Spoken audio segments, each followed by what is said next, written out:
ఉల్లిపాయ కొత్తిమీర rice. Hi, అందరికీ నమస్కారం. ఈ రైసు చాలా సింపుల్గా ఉంటుంది, బ్యాచిలర్స్ అయినా చేసుకోవచ్చు. కొన్ని ఉల్లిపాయలు తీసుకొని కట్ చేసుకోవాలి.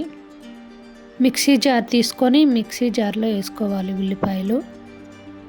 కొంచెం కొత్తిమీర కడిగి శుభ్రంగా కాడలతో సహా వేసుకోవాలి. పచ్చిమిర్చి తీసుకోవాలి. మెత్తగా మిక్సీ పట్టుకోవాలి. మిక్సీ పట్టుకున్నాక చూద్దాము. మెత్తగా ఉంది పేస్ట్, పక్కన పెట్టుకుందాం. స్టవ్ వెలిగించుకొని బాండీ పెట్టుకొని బాండీలో కొంచెం ఆయిల్ పోసుకోవాలి. ఆయిల్ పోసుకున్నాక కొన్ని తాలింపు గింజలు వేసుకొని అవి వేగినాక కొంచెం కరివేపాకు వేసుకోవాలి.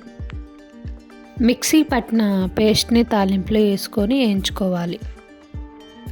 పేస్టు పచ్చివాసన పోయేదాకా వేయించుకోవాలి. ఒక 2-3 నిమిషాలు వేయించుకున్నట్టయితే పచ్చివాసన పోతుంది.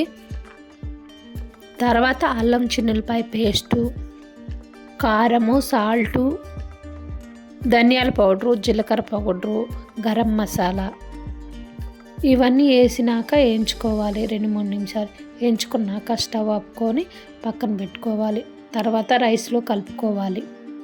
సన్నగా కట్ చేసిన కొత్తిమీర కూడా వేసుకోండి, బాగుంటుంది. ఈ రైస్ చేసుకోవాలంటే చాలా సింపుల్, 10 నిమిషాల్లో అయిపోతుంది. చాలా రుచిగా ఉంటుంది ఈ రైసు.